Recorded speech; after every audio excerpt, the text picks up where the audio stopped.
Welcome to Lynn Cullen Live. Talk radio without the static.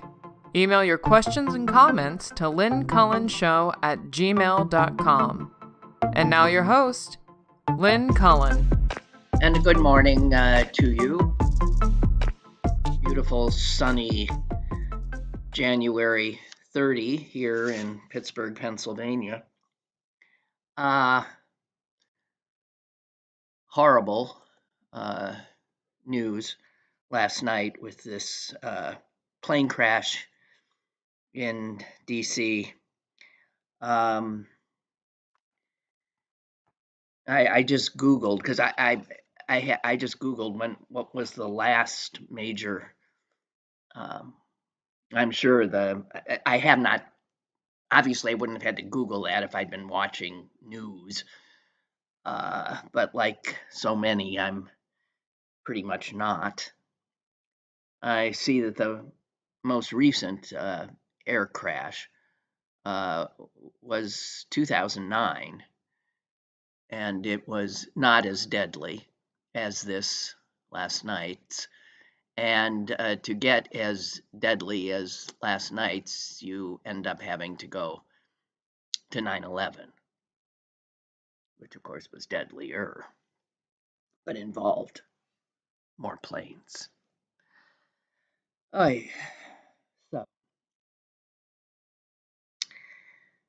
there is that. I don't know what anybody says about it. I didn't see what Trump said about it. I'm sure whatever it was somehow ungracious. I don't know. I'm looking at some of the front page of the New York Times today, and I just want to point out that one of the stories is the sentencing of Senator Menendez of New Jersey, a Democrat, and he gets 11 years in prison. Now, I suppose that goes unmarked by the right-wing media machine that wants to tell Americans that the Justice Department under Joe Biden was politicized and intent on going after only Donald Trump and his supporters.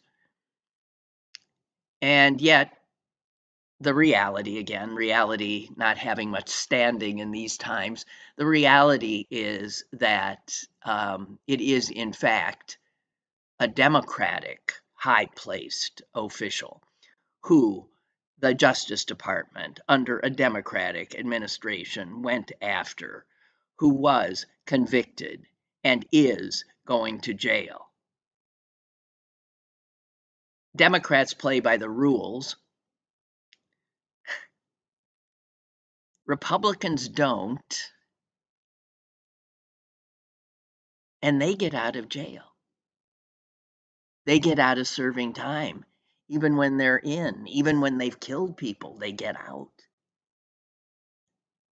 If you were to draw lessons, if you were a young person watching the reality of American justice, if you were watching the reality of how to conduct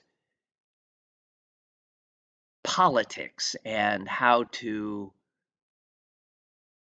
handle power, you would get the very strong impression that the Democrats, by virtue of playing by the rules, are weak. And the Republicans, by virtue of refusing to play by the rules or acknowledge the legality of their acts, or seemingly have any moral issues with any of it, they own all three branches of government given them by the American people and wield power mercilessly.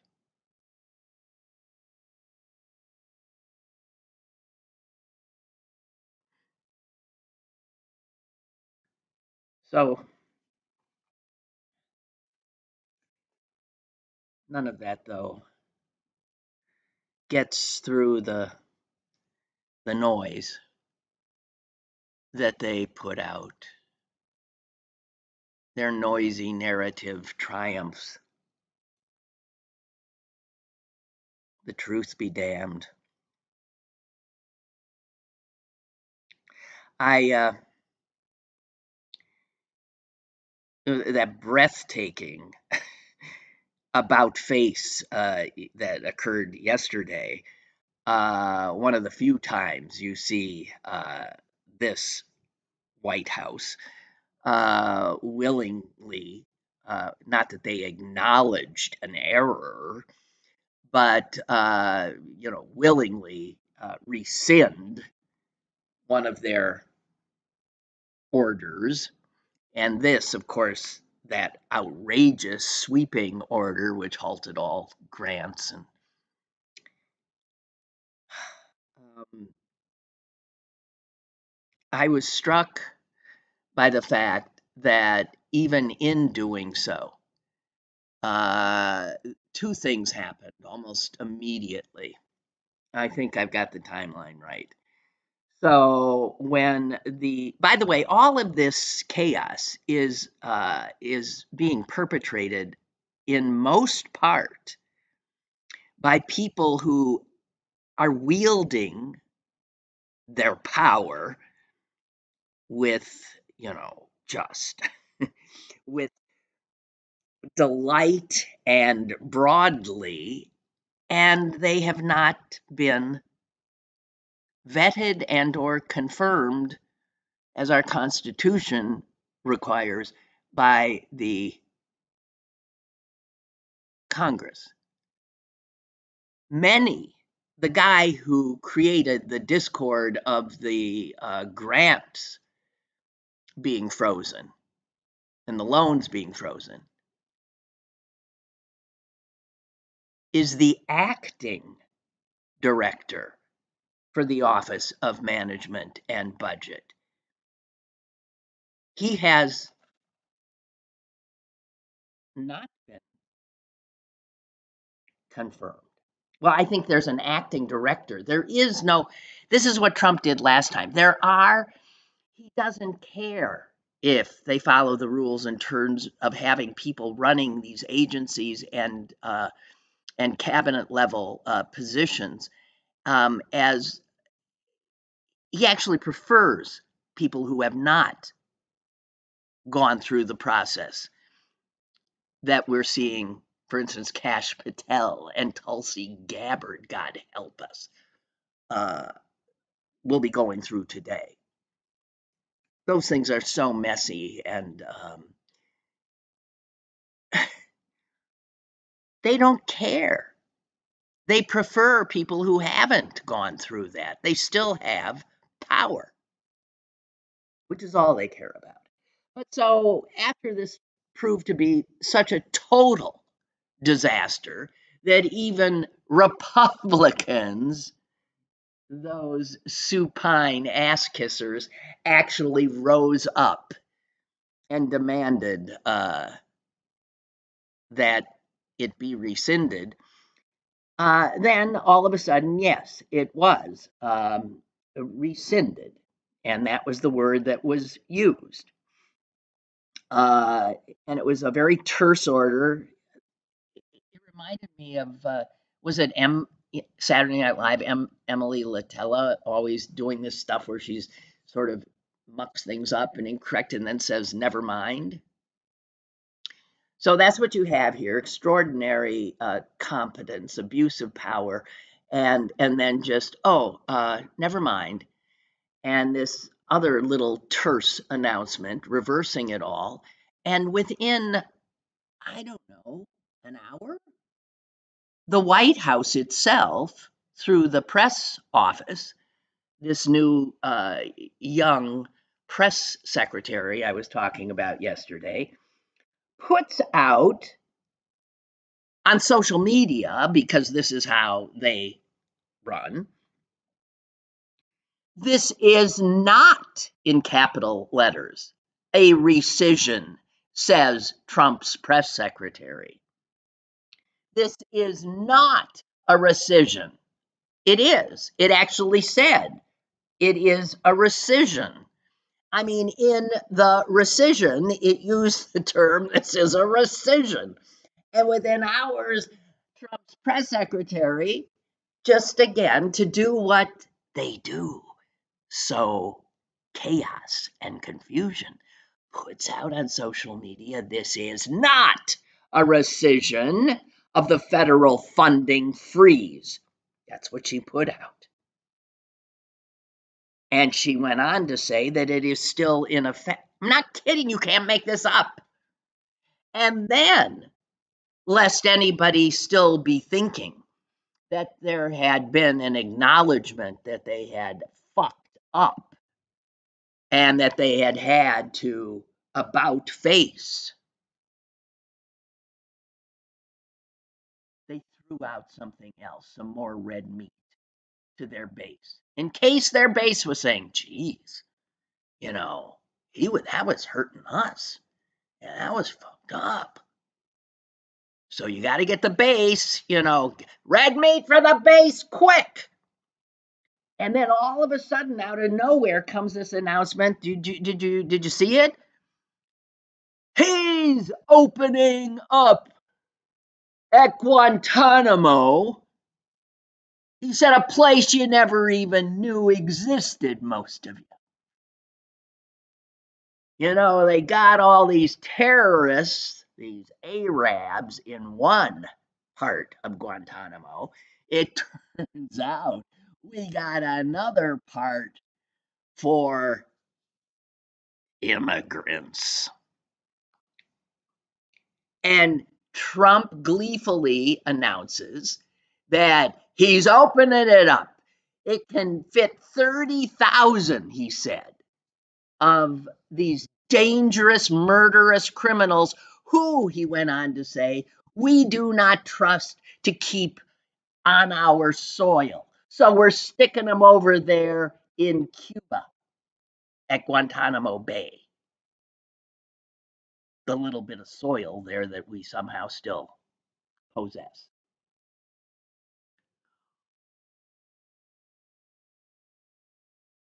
First of all, my understanding is the facility he's talking about can't possibly hold 30,000. It was put there when it was to grabbing Haitians coming in boats, and they throw them in there. I don't know. None of this matters, of course. I just want to, the detail doesn't matter. I just want to again point out the playbook that we're unfortunately living in. And it is about constant incompetence, huge power plays, cruel power plays, feeding the base, outraging the libs, and taking people's attention and riveting it. First there, then over here. Right? Endlessly. And I hate to just sort of stay on this, but it is so important that we do not lose sight of this, of the game. It's like we have been sucked into being party. We're supposed to be the spectators, being a party to this show. And because it is based, I remember my son in the first administration, my son loves the absurdity and drama of wrestling, which always freaked me out, but I ended up going with him to some of these things. And as we know, Trump is totally into it and sees the power of it. And in fact has a McMahon in his cabinet and has had wrestlers at, Hulk Hogan and, ripping his shirt off at the convention. There's no, again, no subtlety. Trump has fashioned the show that is his administration totally after professional wrestling. And if you don't quite know professional wrestling and the way it operates, it is not unlike, a soap opera. There's good guys, bad guys. Sometimes they trade places. But there's a show, a constant show. And make no mistake, that is how the folks who are running this administration are conducting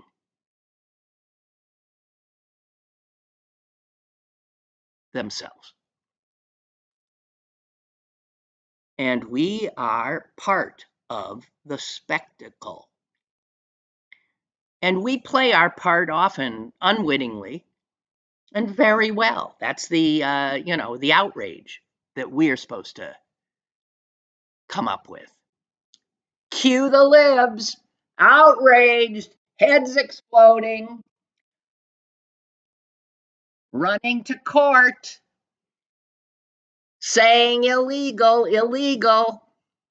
All of this is part of the show and is expected and is in fact wanted. It makes the show better. It keeps the eyeballs where they want the eyeballs. And it keeps people distracted.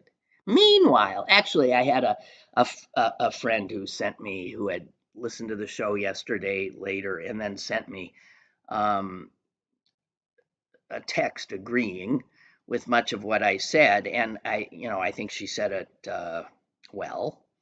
Let me share what she said with you because it is, yeah, exactly where we are.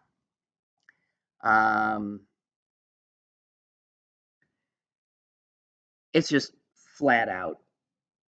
We are being played. We are being manipulated. This administration, she writes, is the political version of Worldwide Wrestling Federation. They offer up these outlandish scenarios and characters to rile up the audience, red meat to the crowds, and that would be their crowd, the base, MAGA base, and our crowd. They know who their audiences are. The show is for both them and us.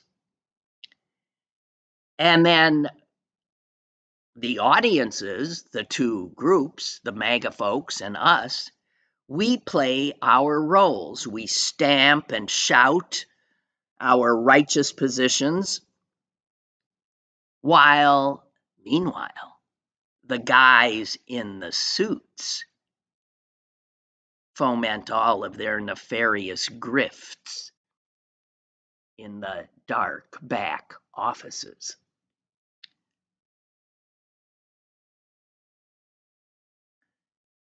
And she says, and to further push the metaphor, John Fetterman, who I mentioned yesterday, John Fetterman, and he gets it. He totally gets it. And I talked about that. Understands this performative aspect of our current politics. And she says John Fetterman appears as, this is somebody who knows some wrestling, as George, the animal, Steele? Is he a good guy? Is he a bad guy? Doesn't matter. He's spectacle. And this is what I was saying about Fetterman. He doesn't care. He loves confusing us as well. He loves keeping us unsure of where he stands, of who he is, of what he is. He doesn't mind that people who used to love him might now hate him because he gets it. It doesn't matter, good guy, bad guy. What matters is the attention, the spectacle.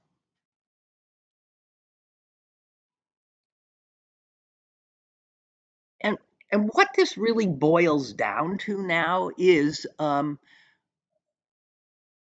again, media literacy.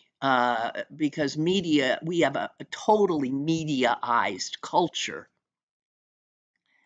And it's so important that we don't lose sight of where we are, who we are, what our role is, how we're being played and used. And what I was saying yesterday is the problem with this is that in some ways, it just feels we're damned if we do and damned if we don't, because our job is to react.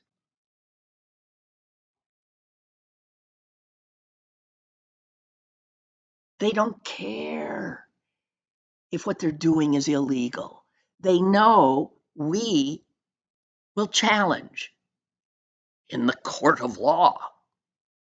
They know they will lose many of those challenges. Fine. But here and there, you get a win. That's why you pack the courts as he did. You get a judge like, what's her name, Cannon, who will follow, who will do what she is expected to do. And so you flood the zone with all of these illegal acts, and let's say 80% of them get brushed aside. 10%, 20% might get through. You've got this quiescent Supreme Court, too. What could go wrong?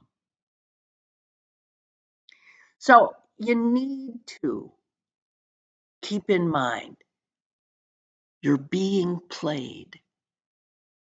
One of you in chat, Lynn, brought up yesterday this thing that Trump has suggested since his election, that this one was rigged in his favor. That he has said things about Musk here in Pennsylvania somehow getting at machines. Did you see any of that? He did. He said it with sort of a wink and a smile.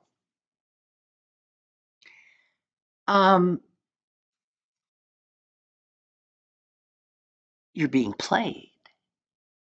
The idea is to get us doing what his base did. What? Rigged? They rigged it? Why isn't anybody talking about it? Why isn't the media on this? Well, the media's not on it because it wasn't rigged. But what you do, what he does by these little asides, is sows doubt in people's minds. You take a few more heads and distract them down these blind alleys and then make them wonder if everything is corrupted, if there's nothing to be trusted. It's the game. And look how effective it is. And then you get your buddies to buy up or already own, and you bring them into the fold, the means of communicating all of this, of spreading the doubt and the disinformation. So he's got Zuckerberg on board, Facebook, Meta, Threads. He's got Musk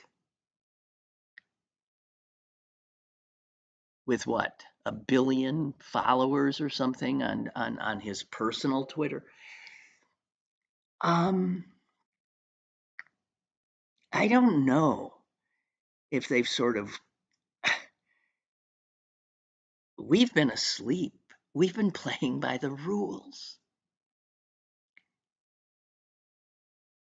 They're playing by the new rules. And those new rules are bleak. Look, attention, our attention, your attention is the gold that they seek.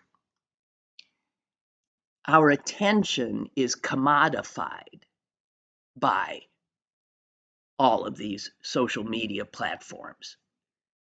I remember being shocked when because I was working in television, and I thought that I was the product, that my work, the news that I worked on, that was the product we were selling. I mean, to work in an industry and not even understand what the product is. And I'd worked in it for years, and I thought the product was what I was producing. Absolutely wrong.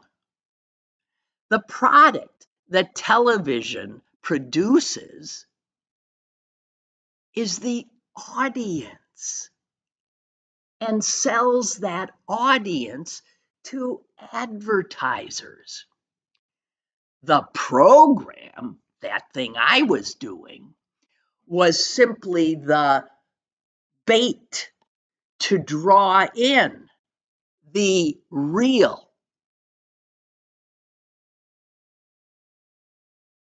audience, the product, people's eyeballs, people's attention. I was merely bait, not product. So you are the product. Every time you make a choice, you are the product. And your eyes, your attention, your money is being sought 24/7. And now with that phone, that smartphone in your hand, and the computer in front of you and the TV screens in front of you, you are being played almost every second, inasmuch as you have a screen in front of you.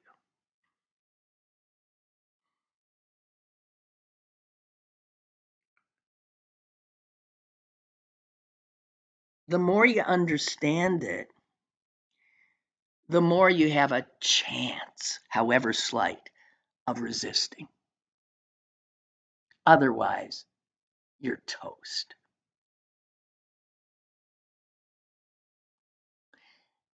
Their algorithms and the way they operate, you might know this, but it doesn't matter, it still works on you, is designed to addict you. I spend an incredible amount of time on that phone. I know all this stuff. I'll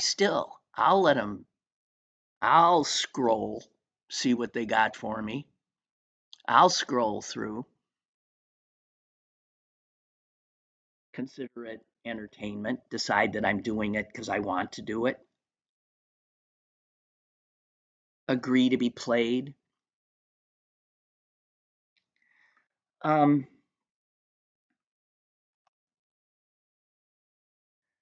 something that just chilled me. I didn't see it get much attention. A few things on this. Has to do with Zuckerberg and Meta. As you know, Zuckerberg was not in the good graces of Donald Trump, and when Trump got reelected, Zuckerberg all of a sudden, man, did an total about face, right? He did anything Trump wanted him to do. He gave $1 million or more to his inaugural committee. He said, "I'll get rid of fact checking on Meta. Don't worry, we're going to make it the same sewer that Musk's X is. We're going to do anything you want, anything you want." And then I saw this. I didn't even know about this. Did you know about this? Headline: Meta, Zuckerberg, will pay $25 million to settle Trump lawsuit. Do you know what the lawsuit was? Trump sued Meta, Facebook, when after the January 6th insurrection attempt, they canceled his account. Trump sued them. I don't think there's a leg to stand on. They have every right to, and whatever. This was a suit. And then all of a sudden, since he decided to kiss his ass, Meta has all of a sudden agreed to get rid of the suit by literally the grifter in chief. He made 25 mil just like that.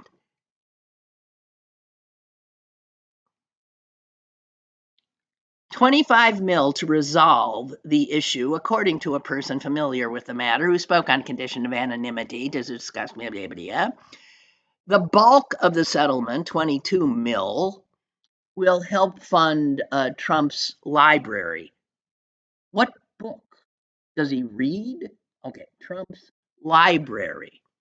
Maybe it will be filled with all the top secret documents he's stolen. The rest will pay Trump's legal fees and blah, blah, blah. There is no, it is mind-boggling. It was just another shakedown. And it was another way that Zuckerberg showed, hey, man, whatever. Okay, yeah, I'll write you the check, 25 mil, just like that.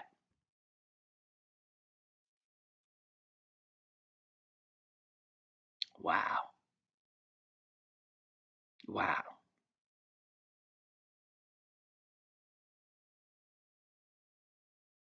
See, I'm playing their game now. I'm outraged. I'm outraged. I'm feeding the storyline.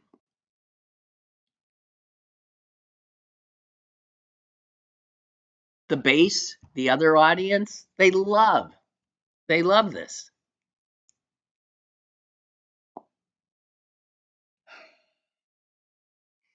So I've been reading a lot of stuff about, it's fascinating that we live in this age in which attention, getting people's attention is the goal, is what is the product, is what's sought.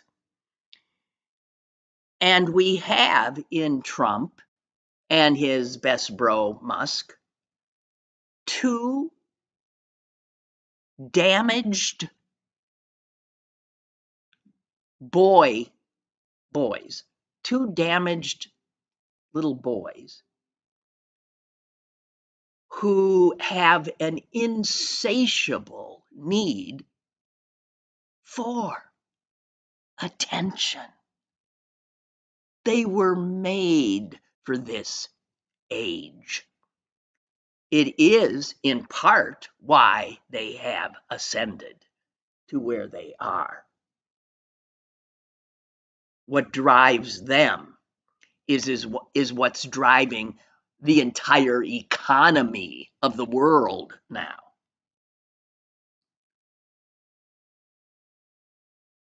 Attention. I mean, it was always of some value, right? P.T. Barnum knew attention, and he was ready to give people spectacle to get their attention so that he could get their money.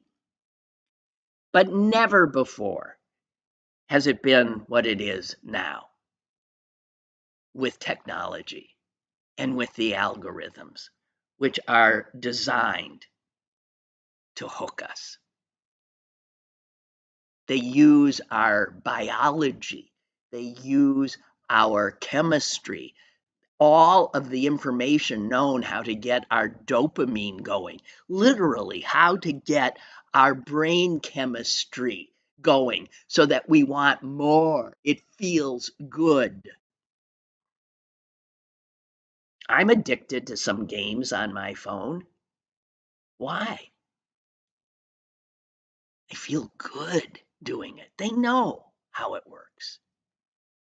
And I'm no different. My brain is no different than anybody else's. I mean, if you back away from it and look at it, it's all sort of interesting, isn't it? But it's chilling at the same time. Chris Hayes, I think, has a book out on this, probably worth reading. He says,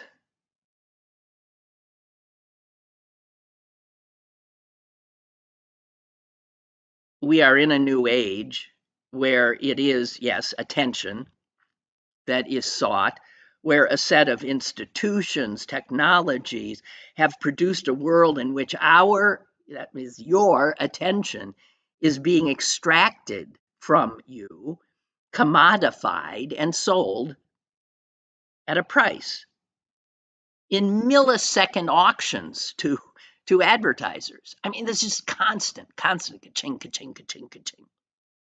And that extraction, it's like, you think of extraction as like, mining, as ore being taken from the ground.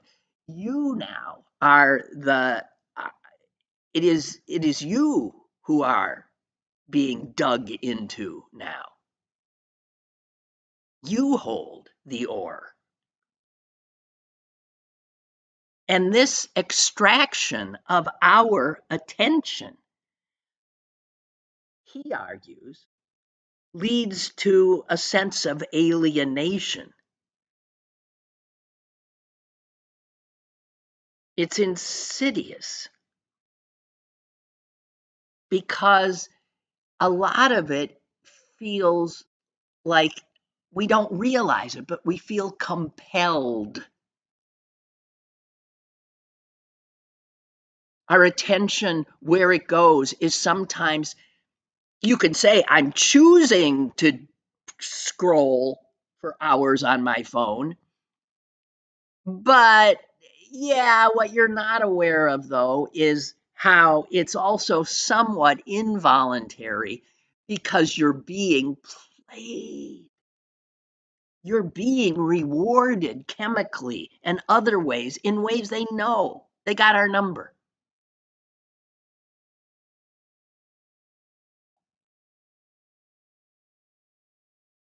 I don't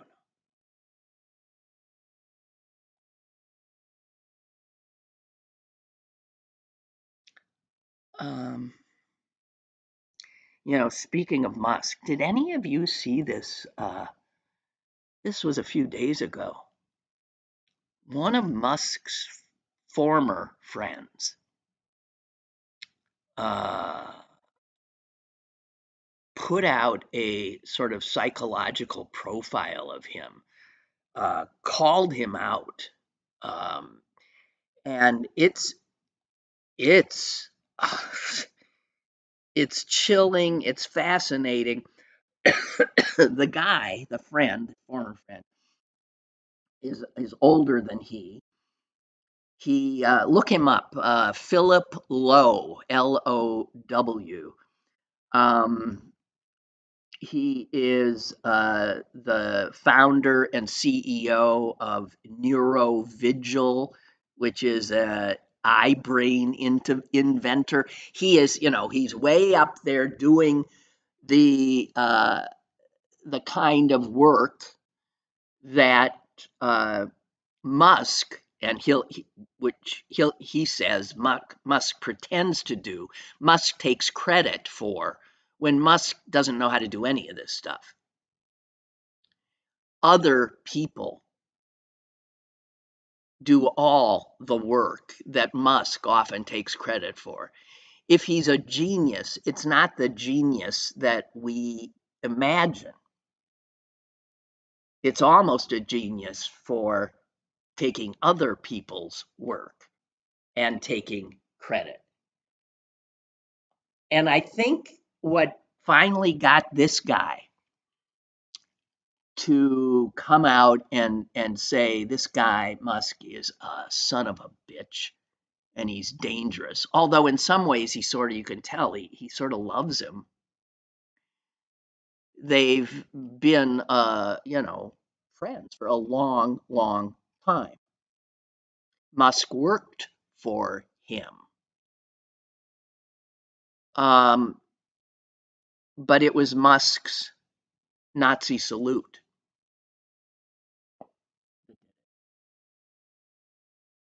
Because this guy says, make no mistake, it was a Nazi salute, but not for the reason you might think. Let me read some of what he put out, a long thing.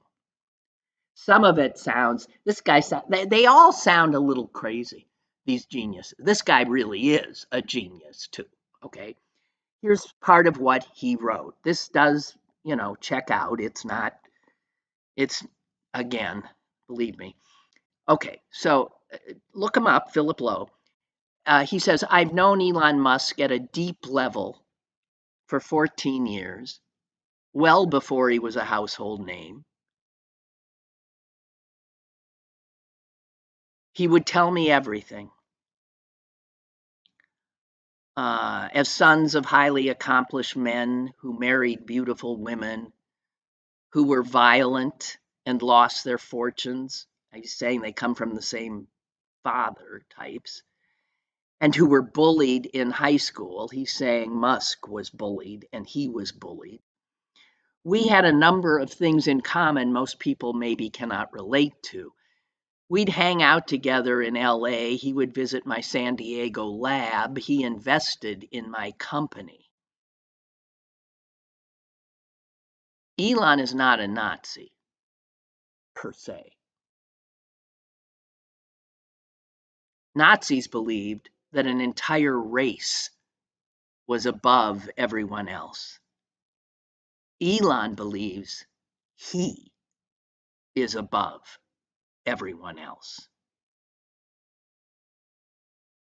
And then this guy goes on to say, he used to think he worked on the most important problems. When I met him, he did not presume to be a technical person. He'd be the first to say that he lacked the expertise to even understand certain data. That all happened later. Now he believes he has all the solutions. All his talk about getting to Mars to maintain the light of consciousness, I guess that's something he has said, or about free speech absolutism is actually BS. Elon knowingly feeds people to manipulate them. Here we go. Elon operates exactly, again, as Twitter does, as these algorithms do. His former friend goes on to say, everything Elon does is about acquiring power and consolidating power. That is why he likes the far right. because they are easier to control. That is also why he gave himself $56 billion, which could have gone to the people actually doing the work for him and the innovations he takes credit for. His lust for power is also why he did XAI and Neuralink to attempt to compete with OpenAI and my company, Neurovigil, respectively, despite being affiliated with them. Unlike Tesla and Twitter, he was unable to conquer those companies and tried to create rivals. I fired him with cause in December of 2021 when he tried to undermine my company, Neurovital. He said Elon did those Nazi salutes. I mean, this is all very strange stuff, isn't it? And then he goes on to say why he did them, and some of this seems really weird. He was upset that he had to go to Israel and Auschwitz to make up for agreeing with a Nazi sympathizer online. Do you remember? He did yeah. And he wanted to reclaim his power, just like when he told advertisers to go fuck yourselves. There are some Jews he actually does hate. Sam Altman is amongst them. There's Jews I hate.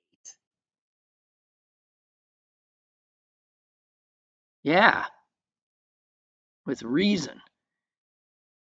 He enjoys a good thrill. And with the Nazi salute, he knew exactly what he was doing. This is what this guy thinks with the Nazi salutes.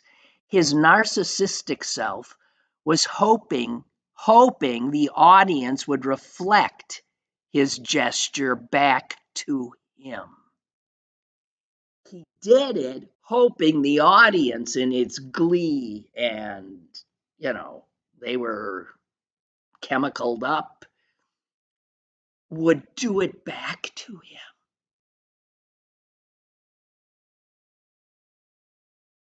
And if that had happened, he would be showing complete control and dominion. And it would have increased his leverage over Trump. It didn't happen. He tried. That's why he did more than one. He was trying. This is what this guy thinks, the guy who knows him.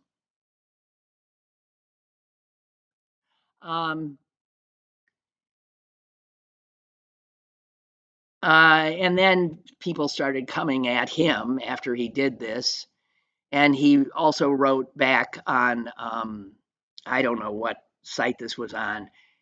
I've blocked him on my end, and I'm pretty sure I'm blocked on his now.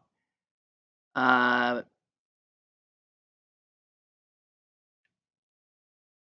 know who I am. I have no desire to be famous and give exceedingly few media interviews. I prefer to work in obscurity and let the work speak for itself. I am certainly not envious and would definitely not want Elon's life, including living in a bubble and having to make one outlandish claim after another and manipulate constantly the public and manipulate elections and governments to shore up my stock and prevent the bubble from bursting. And unlike Elon, I am an actual scientist and I am an actual inventor. And I am not pretending to be someone I am not. Like a fellow, and he's talking about Elon here, who got his BA in economics at 26 and all of a sudden pretends to be an expert in mechanical engineering, chemistry, rocket science, neuroscience, and AI, and keeping the people actually doing the work hidden and paying people to play online games in his name to appear smart. He has been unmasked for doing that. All of which is intended to feed his super genius personality cult. Whoa. Okay, guys. So I read that, found it fascinating. Look up the guy yourself. You can read all this stuff he wrote. Philip Low, Low. Um, I don't know. What a world. What a world. Boy, men at the helm.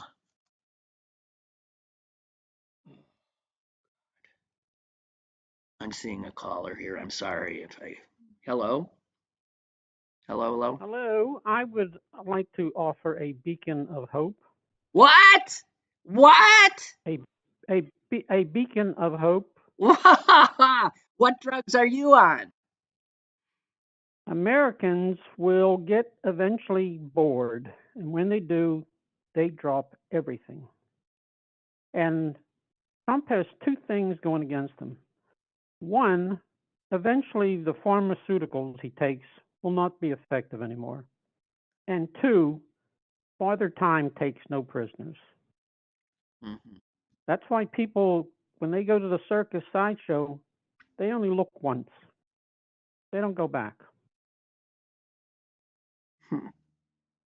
Well, I'm not saying that what you're saying is incorrect, but a lot of damage can be done before the American people, in their infinite wisdom, get bored. Oh, God help us. You don't know who this is, do you? Yes, I do, I think. You do? Well, what, you want to unmask yourself on the show? Well, I was just thinking when I was waiting online that you probably couldn't round up 5 people who know who I am right now. I bet Oh, you got many requests saying, "Did Rich from the North Hills I die?" thought, okay, that's who I thought. I wasn't quite sure. This is Rich from the North Hills. Indeed, back Rich, from the grave. Rich. So I almost listen, got, I but was gonna. Wait a minute. go Wait. ahead. I was going to start a personality cult about you because I said you refused to get on these damn screens. You refused to have your head taken over, your attention absconded with. And then you wrote me back and said you got a friggin' cell phone, I did smartphone. smartphone, and you know what? The only thing I use it for is this show. I don't use it. I don't use it for anything else. Oh, come on. No, it's true. I don't use it for anything else. I don't do the scroll bit. I don't do any of that kind of stuff. I just listen to your show and then I turn it off. And or something that I do, and it's crazy. I stay up to 2 in the morning listening to some of your old shows. Dear God in heaven. And you should go back 8 years, Oh, dear. Why? and they are identical to right now. Absolutely identical in every shape you can imagine. I bet. I bet. And I was just thinking, we've gone this long, 8 years, and we're still where we're at right now. See, that's It's it's unbelievable. well, see, that's why I feel so hopeless because we just keep going in circles. We have a population getting dumber by the minute and they just Hmm. can't get it figured out. And because the powers that be that benefit from our inattention and our inaction, they just keep consolidating their power and figuring out more and more ways to to take us, to play us. I don't know. I just want I just wonder, is this what politics is going to be from now on? Are we ever going to swing back, or No. has the pendulum swung so far that it broke off and can't swing back? See, that's a hell of a question because the pendulum, right? We always tell ourselves swings back and Hmm. forth. But since these guys have changed the game, I don't know. You're right. I don't I know. re- Would I we be remember when George I remember when George W. Bush was the most conservative Republican you could possibly name. He wouldn't even be allowed in the Republican Party today.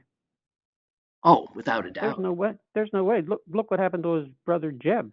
I mean, he'd just get massacred. No, Reagan wouldn't be allowed. No, No, none of no. them. because it's not it's not the Republican Party anymore. It's the Donald Trump neo-fascist white nationalist party. It's unbelievable. So I don't know how you his ever. ability. How do you get back to for our politics to work? It requires an acknowledgement that there are rules. That's all. That's the way it has worked up till now. And these guys have shown that. I mean, the Democrats don't have another party to anyone who says bipartisanship anymore is nuts. You can't. And I can't even think of a Democrat who would even have a chance in a next presidential election. John Fetterman. Nobody that.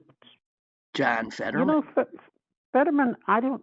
Because he's a freak. Because he's a freak. But I don't know if is he an opportunist or is he a mole trying to work his way into the. I think he's an opportunist. Inner circle. I think he's got the same narcissistic need for attention, and he also gets the game.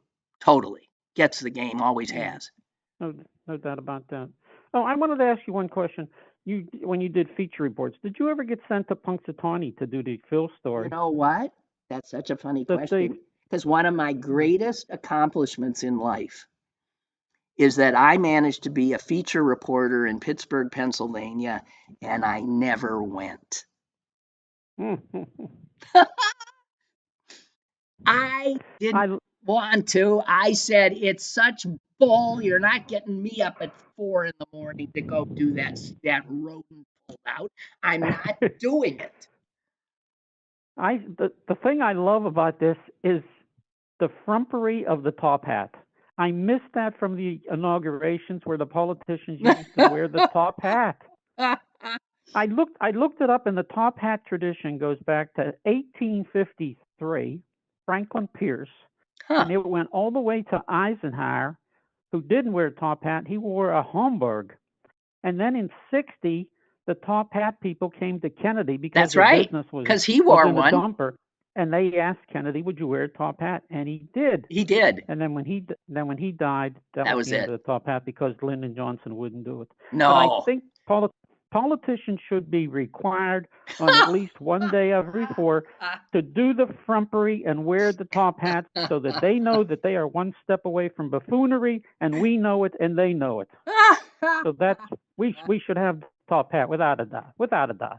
Oh, Rich, what a delight hearing. One last thing. Yes, look up YouTube. You gotta look up a song called "Have a Little Fun" by Elaine Stritch.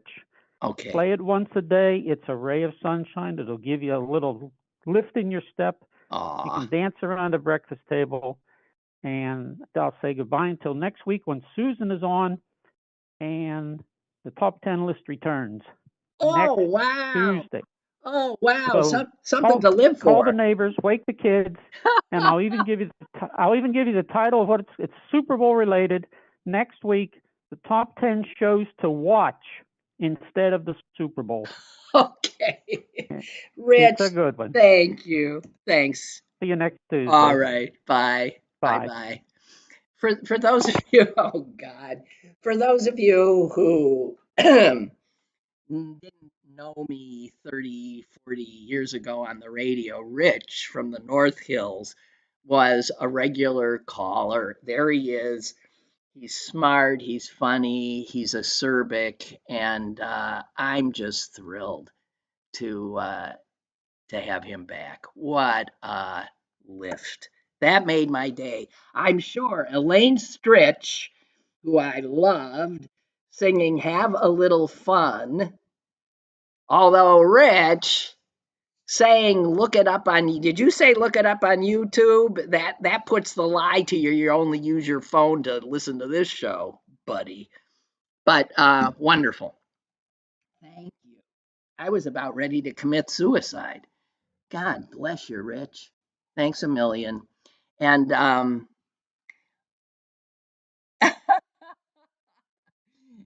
getting lots of people saying, "Yay, Rich, top 10. That was great." Oh, it's just wonderful. Bless you, buddy. Okay, that's it. I just looking ahead. In 2 weeks, I'm going to have some surgery. It will keep me out for at least a week, I think. Just so you know. So I'm going to abandon you in uh, the surgery is set for Valentine's Day, a holiday I never liked. I thought, what better thing to do than go and get cut open? So that's what I'm doing on Valentine's Day. And just so you know, that's what I'm sort of focused on and heading into, and with some measure of trepidation. Anyway, thank you all. Oh, Rich, thank you, because I mean, talking about reality is so unsettling. Thank you all. That's it for me this week, and I'll be back Monday. To quote Doug Hirth, the good Lord willin', and the creeks don't rise. Lynn Cullen Live, Monday through Thursday from 10 a.m. to 11 a.m. and archived at pghcitypaper.com. The opinions expressed on Lynn Cullen Live are those of the host and do not necessarily reflect the viewpoints of Pittsburgh City Paper or its advertisers.